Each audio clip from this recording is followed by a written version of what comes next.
છે નમસ્ય પુરુષમ ત્વાદ્યમ, તમે પુરુષ છો. આ તો કઈ પરિચય કહેવાય? તમે પુરુષ છો આટલું કહી દીધું. શરૂઆત ક્યાંથી કરી? બોલે નમસ્ય પુરુષમ. હા, તમે પુરુષ છો.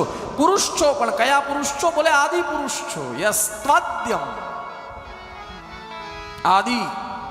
અહીંયા સ્ત્રી અને પુરુષના રૂપમાં નથી સાહેબ. અહીંયા જે પુરુષ ભગવાનને કહ્યા છે એ પ્રકૃતિ અને પુરુષના ભેદમાં પુરુષ કહ્યા છે. આ જગતમાં જે કંઈ પણ દેખાય ને પ્રકૃતિ, અને જે ન દેખાય માત્ર જેનો અનુભવ થાય એ પુરુષ.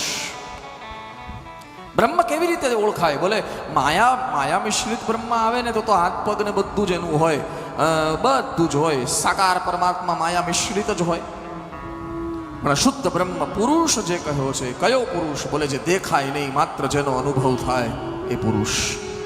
અને અહીંયા શબ્દ વાપર્યો નમસ્ય, તમને પ્રણામ કરું છું. કોને? આદિ પુરુષ. હા, ત્વાદ્યમ, આદિ. જગત નહોતું ત્યારે પણ તમે હતા, જગત છે ત્યારે પણ તમે છો, અને જગત નહીં રહે ત્યારે પણ તમે અખંડ રહેવાના છો. એ આદિ પુરુષને હું પ્રણામ કરું છું. નમસ્ય. જો મજા એ છે, નમસ્ય શબ્દથી સ્તુતિ શરૂ કરી, નમસ્ય, અને ભગવન નમસ્યથી પૂરી કરી. આ બે નમસ્ય ના સંપુટની વચ્ચે જે કહેવું એ કહી દીધું. હા, જે કહેવું હતું પ્રણામના વચ્ચે બધું જ કહેવાય જાય. ગમે એટલો મોટો માણસ હોય ને, તમારી શબ્દ પ્રણતિ જો વિવેકી હોય તો તમે ગમે એ કહી શકો. એને શબ્દ પ્રણતિ બહુ વિવેકી, શબ્દનું ચયન બહુ વિવેકપૂર્ણ હોવું જોઈએ. કોઈ પણ મોટા માણસ સાથે વાત કરો. હા, નમસ્ય પુરુષમ, પુરુષમ, તમે પુરુષ છો. એટલે નથી દેખાતા પણ દેખાવ છો, દેખાવ છો પણ નથી દેખાતા. બહુ મજા છે કુંતાજીની સ્તુતિ પર.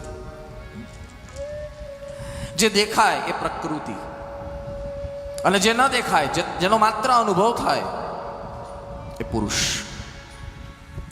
આ ઓમ મુરલી વગાડે છે, તમને સંભળાય છે? જો પાછું માથું હલાવ્યું, તમે સંભળાય છે ને? વગાડ બેટા.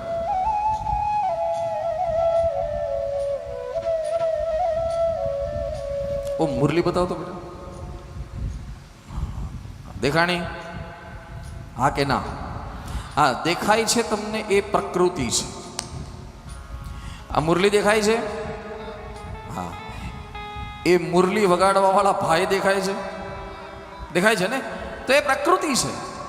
હા, પણ હવે એને મુરલીમાં ફૂંક માર્યું, એમાં મુરલી ફૂંકી અને એમાંથી જે નાદ નીકળ્યો એ કોઈ જોયો?